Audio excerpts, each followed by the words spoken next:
하나님 말씀 봅니다. 시편 106편 41절입니다.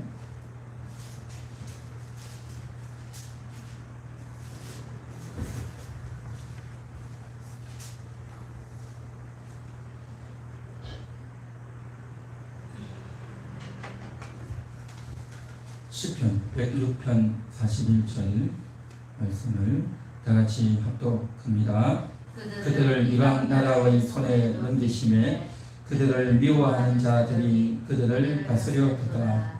아멘. 그들을 이방 나라의 손에 넘기셨다 하는 거죠. 이 그들이라고 하는 것은 이스라엘 백성을 말하죠. 이스라엘 나라들, 그래서 북이스라엘이 남유다가 다 망했죠. 북이스라엘은 아수르에 멸망하고 남유다는 바벨론에 의해서 멸망을 당합니다. 그들을 이방 나라의 손에 넘기셨다. 저들이 그냥 전쟁이 일어나서 어쩌다가 진 것이 아니라 하나님이 넘기셨다는 거죠. 그래서 그들을 미워하는 자들, 바로 이스라엘을 미워하고 유다를 미워하는 그러한 자들, 바벨론과 아수르 같은 나라들이 그들을 다스렸다라고 하는 거죠. 우리가 사는 지금 현재 대한민국도 마찬가지였습니다. 조선이 그리고 나중에 구한말이 되어서 대한제국이라고 이름을 바꾸었죠. 그래서 그 조선이 대한제국이 일본의 손에 넘어갔습니다. 그래서 일본이 대한민국의 조선의 주권을 차지해서 한국을 지배하고 다스리는 그러한 일이 일어났습니다. 한국을 다스렸다는 것은 한국의 모든 땅들을, 한국에 있는 백성들을, 또 조선의 그 법을, 또 조선을 자기들 마음대로 통치하고 다스렸다는 겁니다.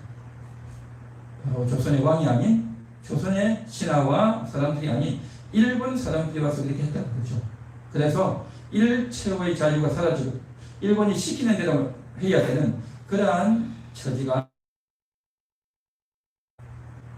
우리 한국은, 대한민국은 오늘날 대한민국이 되었지만 그렇게 되기까지 여러 시대를 겪고 있습니다. 구한말 시대가 바로 1876년 조선과 일본이 강화도 조약을 체결했죠. 그때부터 이제 구한말 하면 1910년 한일 합방이 되기까지죠.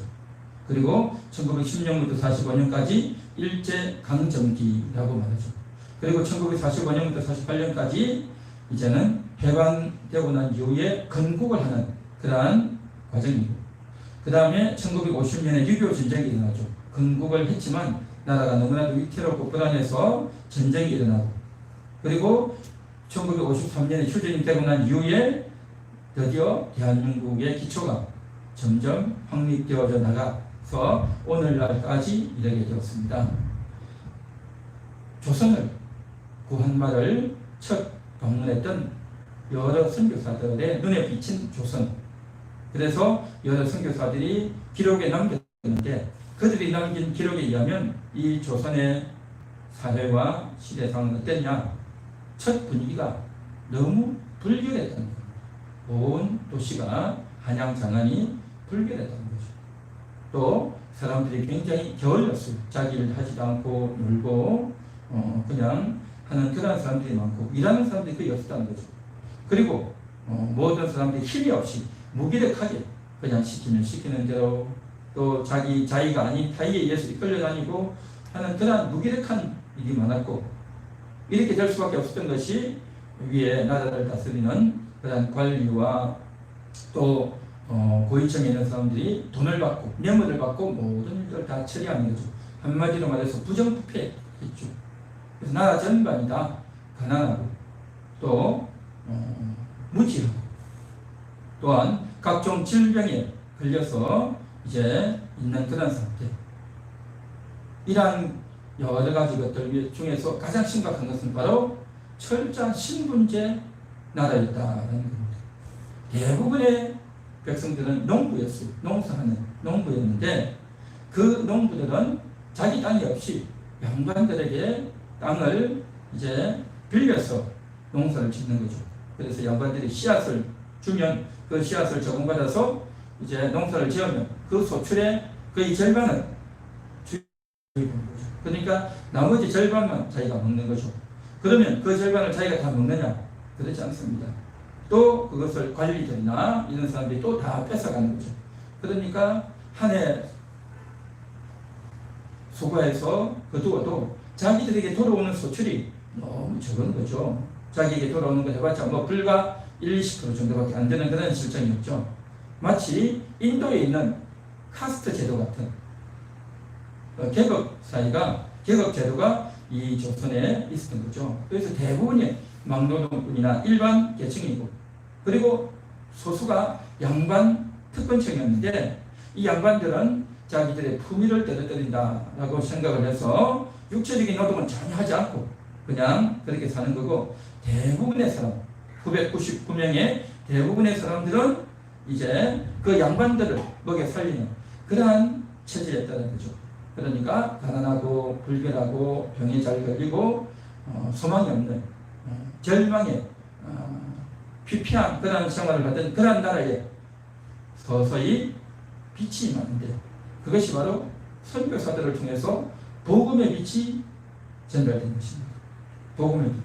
그래서 이 복음의 빛이 전달되어진 과정들이 여러 번에 대해서 우리가 이야기를 했지만, 오늘은 특별히 한 사람에 대해서 그가 어떻게 하나님의 사람이 되었고 어떻게 하나님의 일꾼이 되었는가 하는 측면을 좀 살펴보기로 하는데요.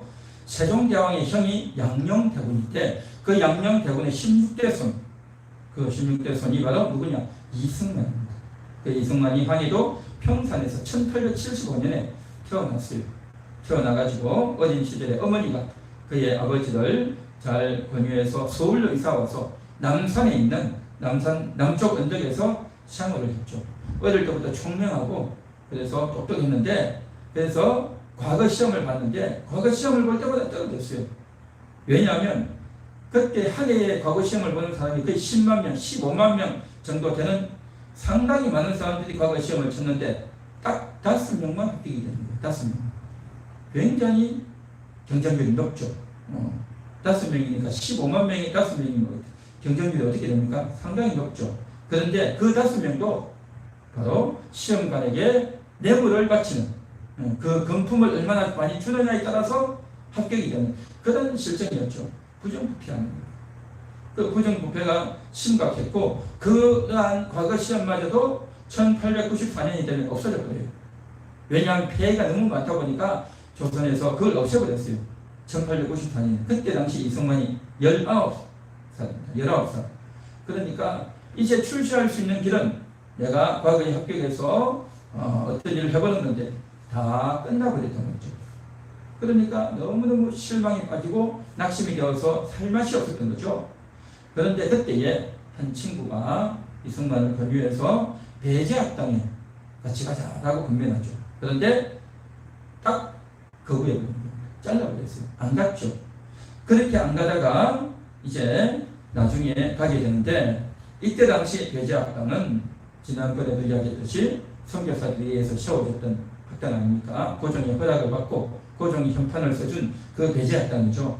그 배제학당에는 미국인 선교사 자녀들, 그리고 일본인 그들도 한국에 조선에 많이 들어와 있습니다. 일본인들, 그리고 영국인들, 그리고 중국 사람들, 그리고 조선 사람들이 다니는, 오늘날 식으로 말하면 국제학교였어요. 국제학교. 그 국제학교인데 그때 당시 학생 수가 얼마였냐면 109명이었어요. 상당히 많죠. 그 109명이 배제학당에 다니고, 그 배제학당에서 가르치는 교사진이 누구냐면 미국에서 최고의 대학을 나온 엘리트 출신 그러한 교수들이 가르치는, 그 선교사들에 의해서 가르치는 그러한 학교였던 거죠. 그러니까 상당히 실력이 있고 또 인재들이 몰려 있고 교수진들이 있고, 그러다 보니까 많은 사람들이 여기에 공부를 하러 왔던 거죠. 그런데 이제 처음에는 안 간다고 거부했던 이승만이 친구가 계속 설득을 하고 권유를 하자 드디어 가게 되는 겁니다. 어떤 생각으로? 영어를 배울 수 있다라는 생각에서 가게 된 거죠. 그래서 영어를 좀 배워봐야겠다 해서 그곳을 갔는데, 그곳에서 영어를 배우면서 정말 영어보다 더 중요한 걸 배우게 됩니다. 그게 뭐냐면 정치적 자유라고 하는 개념을 배우고 있어요.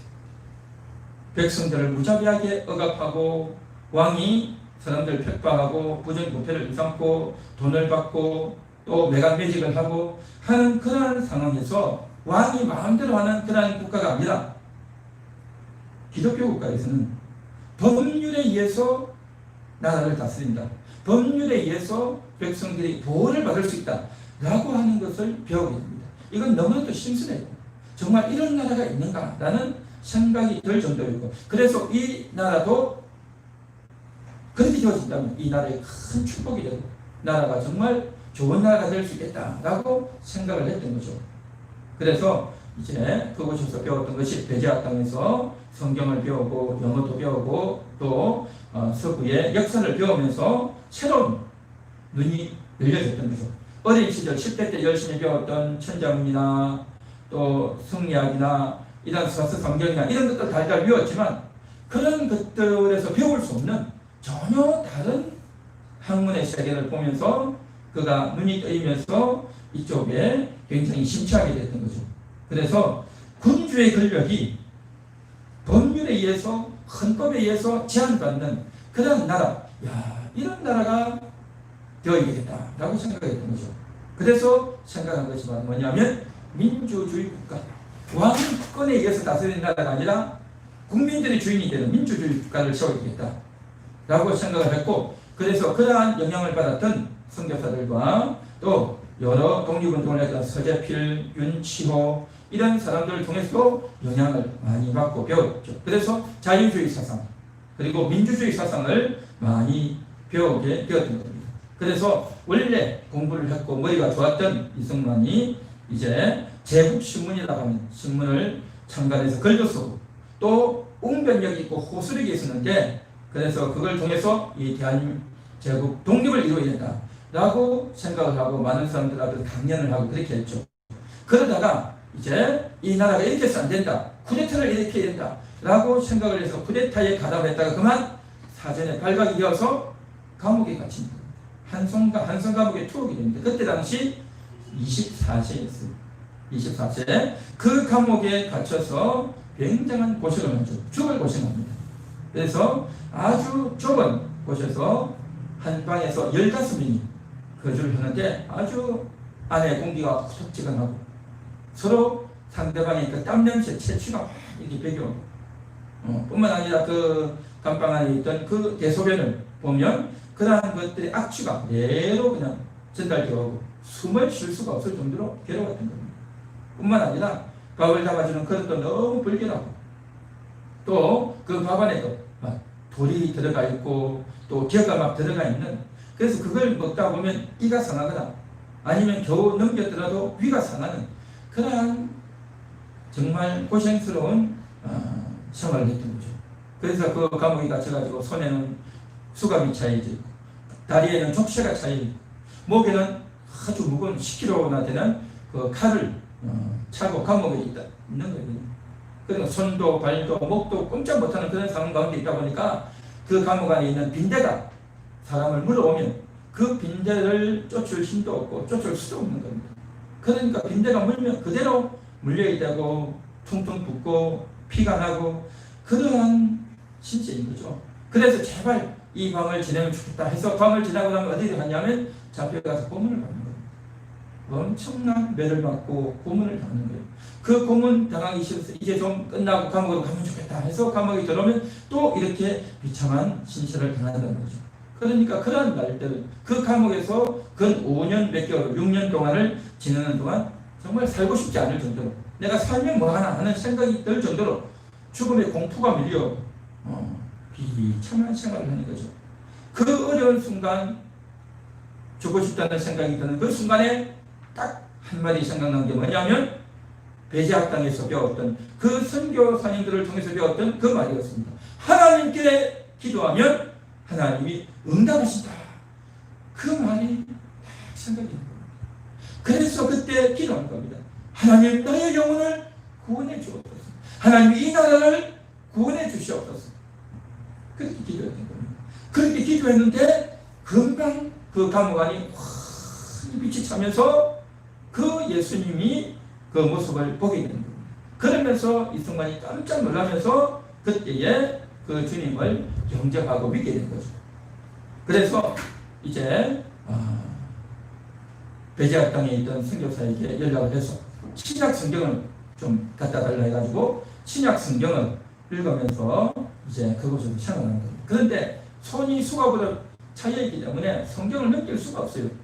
그래서 그 다른 사람에게 부탁을 해가지고 다른 사람이 다 읽으면 성경 넘겨주고 해가지고 성경을 읽는 그러한 일을 하면서 지냈단 말이죠. 그래서 그렇게 예수를 믿고 어쨌든 변화가 되어졌던 거죠. 그래서 이제는 자기만 예수 믿는 것이 아니라 어느 정도 나중에는 좀 자유를 얻어가지고 그 옥 안에 있는 다른 사람들에게 복음을 전하고 전도를 하는 겁니다. 그래서 그 옥에서 아주 수십 명을 전도했고 그 전도 받았던 그 사람들이 나중에는 같이 독립운동을 하는 독립투사가 되기도 했던 것이죠. 그래서 그곳에서 전도도 하고 또 그렇게 전도한 사람들 같이 모아서 같이 예배도 드리면서 이 나라가 앞으로 이 조선이 민주주의가 되게 된다. 왕이 다스리는 나라가 아니라 민주주의가 되게 되고 자유를 가진 자유주의 나라가 되게 된다. 라는 것들을 굳게 심지에 새기고 결심을 했던 거죠. 그래서 이 나라도 민주주의, 자유주의가 될 뿐만 아니라 미국처럼 우리도 선교사를 다른 나라에 파송할 수 있는 그런 나라가 되어야 되겠다. 라는 생각을 했던 거죠. 한마디로 말해서 선진 한국, 앞서가는 한국, 그리고 선교 한국 해야 되겠다. 라는 생각을 가지고 그 20대 때 감옥에서 그러한 결심과 기도를 했던 거죠. 그랬던 이승만이 이제는 29세에 석방이 됩니다.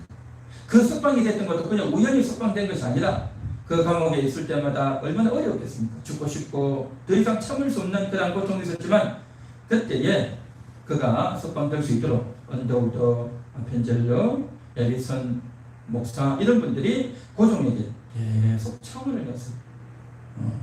이 사람은 죄가 없습니다.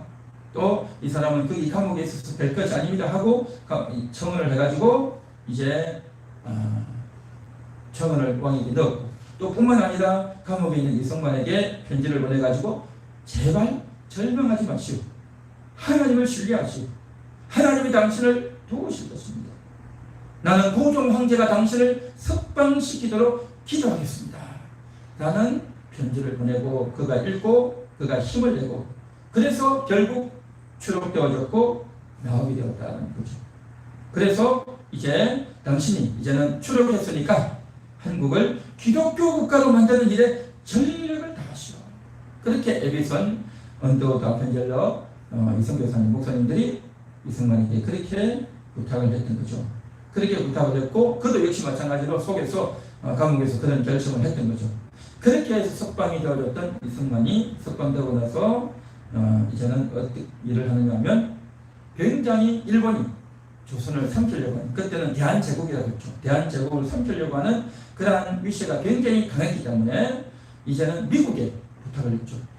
청나라에도 부탁을 해도 안 되고 러시아에 부탁을 해도 안 되니 이제는 미국에 부탁을 했던 거죠. 하려고 했던 거죠. 왜냐하면 1882년에 조미 수호조약을 맺었잖아요. 그래서 조선하고 미국이 수호조약을 맺었기 때문에 우리나라의 오적이고 또 선교사들도 많이 와 있으니까 좀 많이 잘 도와줄 거다라는 생각을 가지고 미국에 이제 왕을 대신해서 이제 청원을 넣어줄 사람을 좀 보내려고 했는데 그런데 미국에 보낼 만한 사람이 없는 거예요.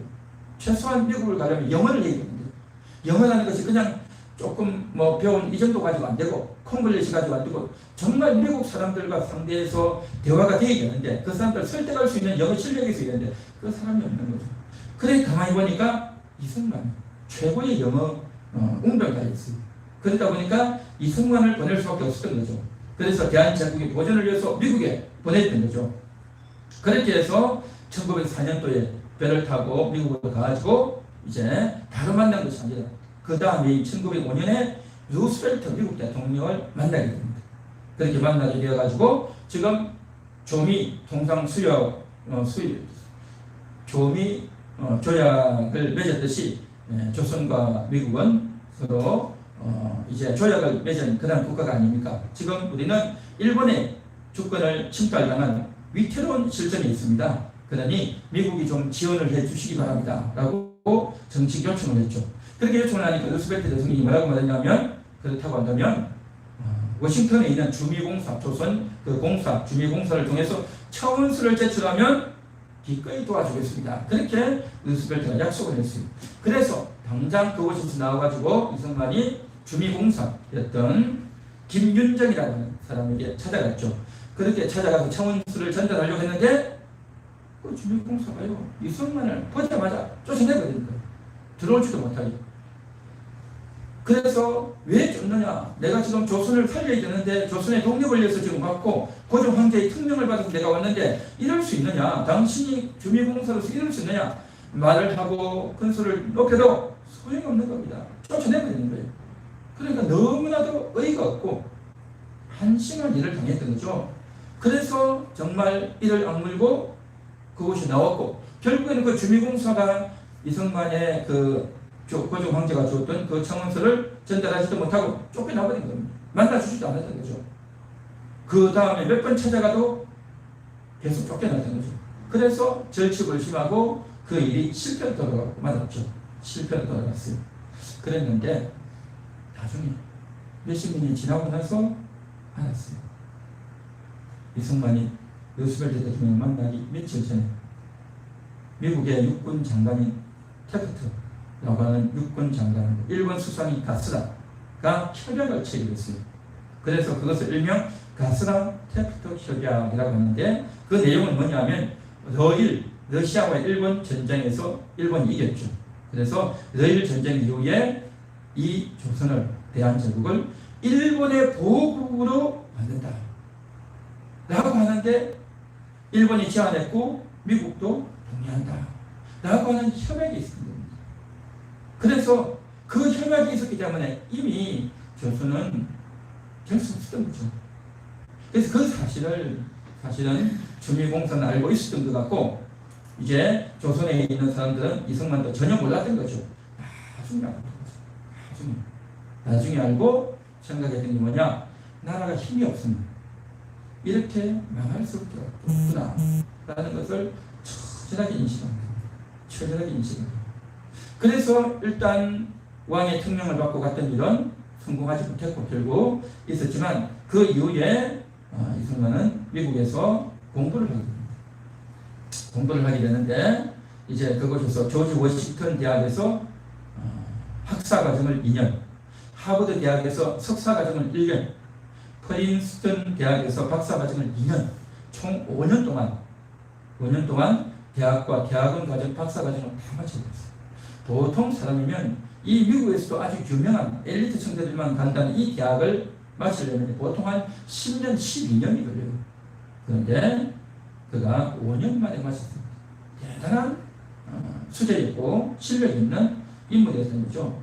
그래서 이제 그러한 것들을 다 마치고 이제 2달이 있으면 2달 후에 학위를 받고 박사학위를 받고 다시 조선으로 돌아가는데 그때 언더우드 선교사에게 이승만이 이런 편지를 보냈어요. 무슨 편지를 보냈냐면 2달 후면 박사학위를 받습니다. 그러면 선교사님, 바로 언더우드 선교사님이 세우려고 하는 기독교 대학, 그때 당시 기독교 대학은 연세대학이었습니다.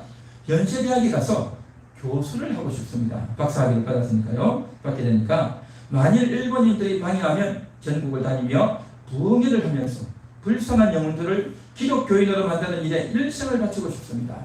라고 편지를 보냈고 언더우드가 나중에 공개하면서 이게 발표가 된 겁니다. 그래서 그가 미국에서 학위를 받고 조선에 와서 교육하는 일에 그리고 전도하는 일에 열정을 다하고 싶은 그러한 꿈을 가졌던 사람이었다라는 것을 이 편지를 통해서 알 수가 있습니다.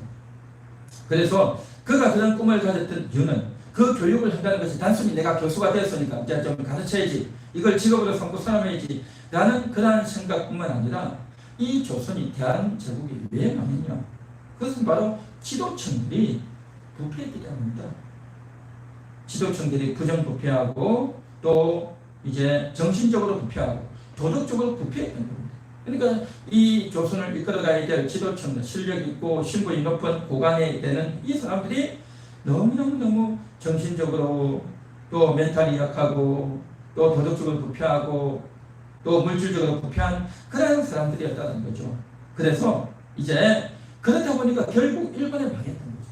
그 일본에 망했던 것은 다른 어떤 것보다도 군사력이 약해서 망했지만 그것보다도 이러한 부패가 있었다. 그래서 이제 나라가 일본에 망해서 일본의 주권을 뺏겼는데 이제 우리나라가 조선이 식민 상태에서 벗어나서 새로운 나라를 건설하기 위해서는 한국 백성들이 이제 정신력을 고양시키고 애국심을 기르고 정말 기독교 신앙으로 이제 거듭나야 된다라는 인식을 했던 거죠. 그래서 복음을 전도하고 또 사람들을 가르쳐서 정말 애국심과 또 반일운동을 고취시킬 수도 해야 되겠다라는 그러한 모든 결심을 했던 것이죠. 그런데 그렇게 결심하면서 일을 했지만 근데 사람이 결심했다고 해서 다 되는 건 아니죠. 그런데 105인 사건이라고 하는 것이 발생합니다. 105인 사건이 뭐냐면 1910년에 한일합방이 됐죠. 한일합방이 되고 난 이후에 이제 많은 나라가 뺏겼지만 그래도 이제 배제합당에서 배우고 또 나름대로 이게 정신적으로 깨어있던 사람들은 독립운동을 해야 된다라는 생각을 많이 했죠. 그때에 안명근이라고 하는 사람이 독립자금을 모으기 위해서 이곳저곳 다니다가 그만 일본군에게 체포가 되었습니다. 일본군에게 체포가 됐는데 그 전에 일본군에게 체포되기 전에 어떤 일이 있었냐면 일본의 총독 데라우치라고 하는 사람이 암살될 뻔한 그런 일이 벌어졌습니다.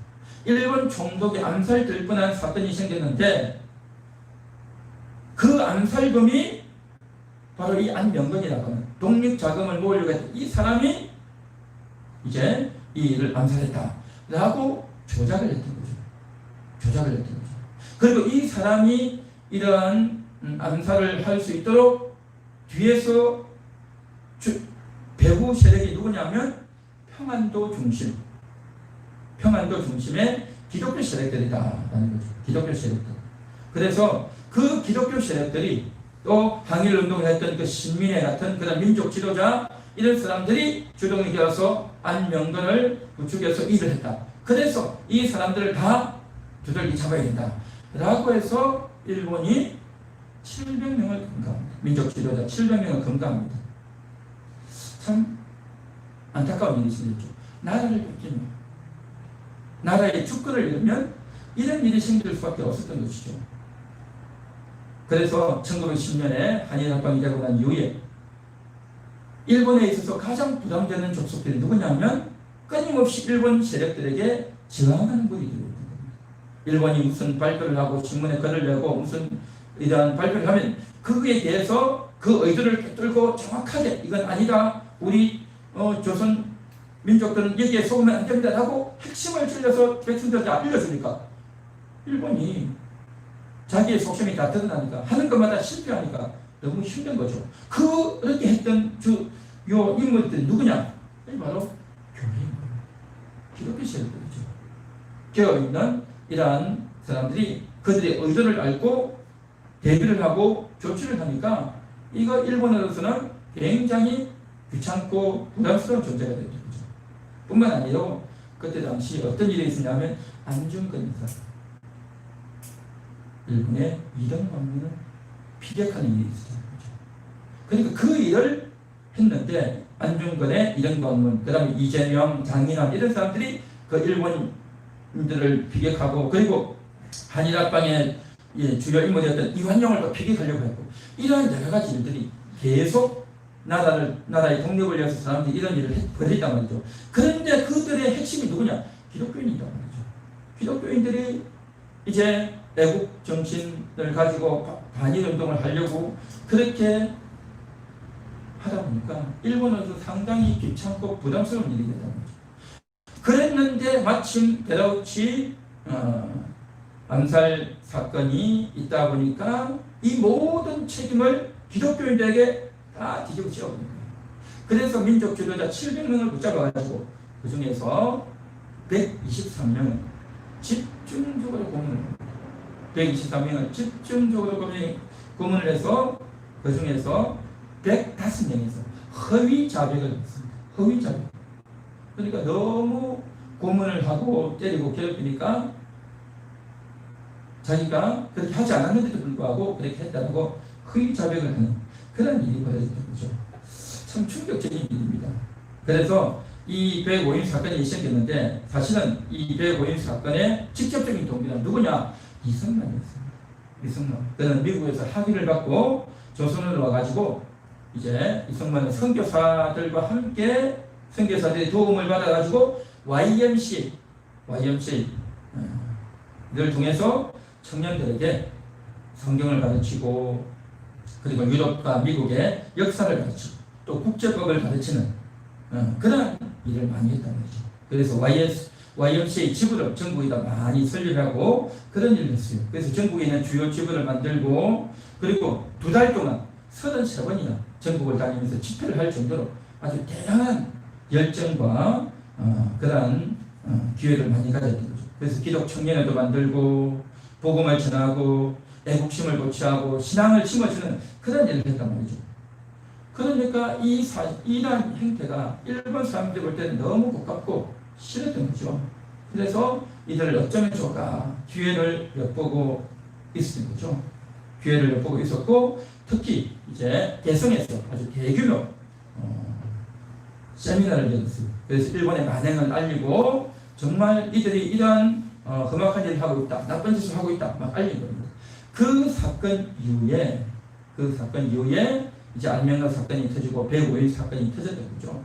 그래서 한일 합방 이후에 기독교인이 더 엄청 많아지고 교회도 많이 세워지고 그럴수록 애국심이 고취되어지고 반일 감정이 더 높아지고 그렇게 되어지니까 가장 그곳에서 정신적 영적 지주의 역할을 선교사들이지만 한국인 중에서는 이승만입니다.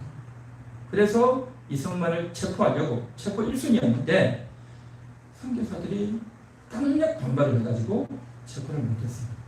이승만은 체포하지 못하고 다른 사람들이 체포가 되어졌는데 105인 사건으로 전덕기 목사가 체포가 됩니다. 전에 선교자 기념관에 갔을 때 그 전덕기 목사님 먼저 본 것 같은데 그 105인 사건으로 체포가 되고 김근영, 정기순, 한필석 해서 4명이 고문을 당하다가 극심한 고문을 당하다가 사망합니다. 어떤 사람은 고문을 당하다가 팔이 떨어져 나가고 눈이 뽑히고 그냥 빈사사태에서 피를 토하고 정말 그 끔찍하고 비참한 고통스러운 일이 벌어집니다. 그러한 고문을 당하다 보니 그 105명이 결국에는 허위 자백을 하게 됩니다. 사람이요 굉장히 육체적으로 정신적으로 압박을 당하면 힘들어요. 진심이 아닌 이야기로 거짓 자백을 하게 됐던 거죠. 그래서 그 중에서 가장 견디기 힘들었던 고문이 뭐였냐면 여러 날을 한 끼도 안 먹이고 계속 굶기고 난 이후에 이제 뭘 하냐면 아주 맛있는 음식을 차려놓고 먹지도 못하게 바라만 보게 하는 겁니다. 그러면 사람이 거의 미쳐요. 그렇게 배가 고프고 기아에 허덕이는데 저 맛있는 음식을 바라만 보고 먹지를 못한단 말이에요. 바라보면서 먹고 싶냐? 그러면 자백해. 그렇게 해서 많은 사람들이요 자백한 사람들이 있습니다. 그래서 이것이 일명 105인 사건인데 그렇게 해서 이제 교회가 또 기독교 세력에 의해서 이런 항일 운동을 했는데 이것이 그냥 많이 무너져 내리고 뒤에서 도왔던 선교사님들도 많이 조선에서 추방이 되었습니다. 미국으로 돌아가는 그러한 일이 있었던 겁니다. 그래서 미국에서 공부를 하고 학위를 받아와서 조선에 독립을 위해서 나름대로 일을 해야 되겠다. 내 목숨을 걸고 일을 해야 되겠다라고 했지만 그걸 할 수가 없었던 거죠. 그래서 저절히 깨달았던 건 뭐냐? 복음 전파도 나라가 있어야 가능하구나. 기독교 교육도 나라가 있어야 가능하구나. 주권을 뺏기면 이것도 안 되는구나. 그것을 저절히 느꼈던 거죠. 그래서 조선에서 교수가 되고 목회자가 되어서 부흥사가 되어서 이제 일을 하려고 했던 그가 결심을 돌려서 나라의 독립이 없습니다. 그래서 나라의 독립을 위해서 이제 일을 하고 또 방향을 돌리게 됐던 거죠. 오늘 우리가 읽었던 시편 106편 41절에 보면 그들을 우리 같이 한번 읽어볼까요? 시편 106편 41절입니다. 41절 42절 읽겠습니다. 그들을 이방 나라의 손에 넘기심에 그들을 미워하는 자들이 그들을 다스렸도다. 그들이 원수들의 압박을 받고 그들의 소화에 복종하게 되었도다. 그렇죠. 그들을 이방 나라의 손에 넘겼다는 거죠. 이 이스라엘 나라, 북이스라엘 남유다가 아수르 바벨론의 주권을 뺏겼죠. 그래서 그들을 미워하는 그들이 유다와 이스라엘을 다스렸다는 거죠. 그래서 저들이 들어와서 예루살렘을 쳐들어와서 예루살렘 성전이 망한 겁니다. 성전이 다 부서져 버렸어요. 하나님을 예비하고 제사를 드렸던, 양을 잡고 짐승을 잡아서 제사를 드렸던 그 성전이 다 망가졌던 거예요. 예루살렘 성이 망가지니까, 나라가 망하니까 예배를 드릴 수가 없는 겁니다. 우리가 우리 영혼이, 성도들의 영혼이 하나님을 만나고 예배를 드리고 전도하고 사역을 받으면요, 이 육신의 몸을 지탱해 줄 수 있는 이 육신의 몸이 자유를 가지고 자유롭게 성전에 나아가고 교회로 나아갈 수 있는 나라가 있어야 됩니다. 나라가 없으면, 이 육신의 나라가 없으면 온전한 신앙생활을 할 수가 없는 거죠. 이스라엘 백성이 애굽에서 종살이를 했지 않습니까? 주권이 없어요. 시키는 대로 종처럼 겨우 밥이나 먹여주고 정말 종처럼 그렇게 버려도 아무 변명 못하고 핑계 못하고 시키는 대로 해야 되는 겁니다. 이 이스라엘 백성들이 이제 가나안에 들어가서 살았지만 그들이 처음에는 하나님을 잘 믿고 여호와를 경외하며 살다가 결국에는 범죄에서 포로가 되어 끌려가고 있습니다. 바벨론의 포로가 돼서 끌려가고 있는 겁니다. 나라를 잃어버린 거예요. 이스라엘이라고 하는 나라를 갖고 있었지만 다윗과 솔로몬 시대의 그 영광스러웠던 그 나라를 다 뺏겨버리고 나라를 잃고 주권을 잃고 뿔뿔이 흩어져서 다른 나라의 포로가 되어 끌려가고 있는 거죠.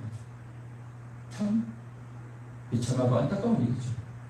그리고 70년 만에 다시 돌아왔지만 자기의 나라 그 지역에 돌아왔지만 여전히 그들은요 주권이 없었어요. 저들이 돌아와서 성전을 다시 짓고 그렇게 살았지만, 그래서 예수님이 그 땅에 오셨지만 그때까지 바벨론이 다스리고 그 다음에 메데 바사가 다스리고 그 다음에 헬라가 다스리고 그 다음에 로마가 다스리는 그 시대에 예수님이 오시지 않았습니까? 그렇지만 그때까지도 나라의 주권이 없었어요. 다른 나라들이 이스라엘 나라를 다스렸다는 거죠. 그러니까 늘 저들의 눈치를 보고 피해를 받고 압박을 받는 그런 상황이었던 거죠. 그리고 예수님이 AD 33년에 돌아가시고 난 이후에 얼마 안 돼서 AD 70년에 재건되어졌던 성전도 다 붕괴되어졌고 다 망가져버렸어요. 그리고 나서 유대인들이요 온 나라에 뿔뿔이 흩어지는 겁니다. 그렇게 뿔뿔이 흩어지고 난 이후에 근 2000년은 온 세계에 떠돌아다니는, 전 유럽으로 아프리카로 남미로 저 북미로 떠돌아다니는 그런 실세가 되어 있다가 겨우 1948년에 나라를 독립했던 거죠. 나라가 없으면 이렇게 뿔뿔이 흩어졌고 정말 가는 곳곳마다 대접받지 못하고 비참한 신세가 될 수밖에 없는 거죠. 그래서 저들이 누구냐? 유태인 아니냐? 우리나라 사람 아니잖아 해서 그 사람을 때려 괴롭히고 빼앗아가고 강탈을 하고 함부로 해도 말을 할 수 없는 겁니다. 나라가 없으면 그렇다는 거죠. 나라가 없으면 우리가 주님 흔히 말하는 자유 꿈도 못 꾸죠. 인권 생각도 못합니다. 사람의 행복 어디 있겠습니까? 신앙의 자유도 없는 거예요. 나라가 없으니 지금 북한에서 보십시오. 자유롭게 신앙생활 할 수가 없죠. 숨어야 되고 그들이 시키는 대로 할 수밖에 없는 거죠. 이 한국도 이 대한민국도 나라가 없으면, 나라가 망하면 그렇게 될 수밖에 없는 겁니다. 구한말 조선이 일본에 망하니 그렇게 이제 교회를 핍박하고 압박하고 독립운동 끌려냈던 거죠. 그렇게 해서 천신만고 끝에 대한민국이 세워지지 않았습니까? 1948년 서울이었지만 그 나라가 다시금 위태롭고 어려울 수가 있는 겁니다. 만일에 그렇게 돼서 이 나라를, 이 대한민국을 또 뺏겨버린다면 이 대한민국을 노리는 자들이 누구이겠습니까? 그렇죠. 이들의 무력에 의해서 이 나라가 뺏겨버린다면 그들과 같은 정신과 같은 사상을 가지고 이 나라가 행복하고 연합해서 잘 살자라는 주장들이 또 나올 겁니다. 끊임없이 숨어있고 그런 주장들에서 그들과 하나 되려고 하면 이 나라는 완전히 망해버리는 거죠. 결국 어떻게 됩니까? 이스라엘 같은 그런 역사, 수천 년 동안 떠돌아다니는 그런 일들이 벌어지지 않겠습니까? 그래서 우리가 이 땅에 살면서 나라를 우리가 가지고 있다고 하는 것은 너무 소중한 겁니다. 육신의 나라가 있어야 이제 우리 영혼이 자유롭게 신앙생활을 할 수 있는 겁니다. 육신의 나라가 있어요. 그런데 우리가 또 이렇게도 생각해 볼 수 있습니다. 육신의 나라는 있는데, 육신의 나라는 안전하고 자유롭고 행복하고 모든 조건이 다 좋은데 영혼의 나라가 없다면 어떻게 될까요? 하나님의 나라가 없다면 어떻게 될까요? 육신의 나라는 안전한데 영혼의 나라가 없다면 그의 사망 이후의 삶이 어떻게 되겠습니까? 너무나도 불쌍한 거죠. 육신의 나라는 있는데 영혼의 나라가 없다면 그 영혼은 천국을 보장받을 수 없죠. 천국 들어갈 수 없죠. 그렇죠. 그것보다는 차라리 육신의 나라가 힘들고 고통스럽지만 영혼의 나라가 주어져 있다고 한다면 그 사람에게는 훨씬 복이 되고 안심이 되겠죠. 복이 되고 안심이 되겠죠. 그런데 육신의 나라도 제대로 없고 영혼의 나라도 없다면 이 얼마나 비참하고 가장 불쌍하고 비참한 그런 자가 이겠는가 하는 거죠. 우리는 정말 중요한 것은 뭐냐? 이 육신의 나라, 대한민국도 중요하지만 영혼의 나라, 하나님의 나라가 훨씬 더 중요한 줄 믿습니다. 할렐루야. 영혼의 나라가 중요한 거죠. 우리가 이 땅에서 이제 사는 동안에 영혼의 나라를 위해서, 저 천국을 위해서 하나님의 나라를 준비하고 또 그 나라의 상급과 그 나라에서 약속과 그 나라에서의 기업을 우리가 믿고 기대하며 하루하루 살아가는 줄 믿습니다. 할렐루야. 자, 그런데 영혼의 나라가 중요하지만 그렇다고 해서 육신의 나라가 없었어야 되겠습니까? 육신의 나라가 망하고 정신이 피폐하고 나라의 주권이 없어지면 어떻게 되겠습니까?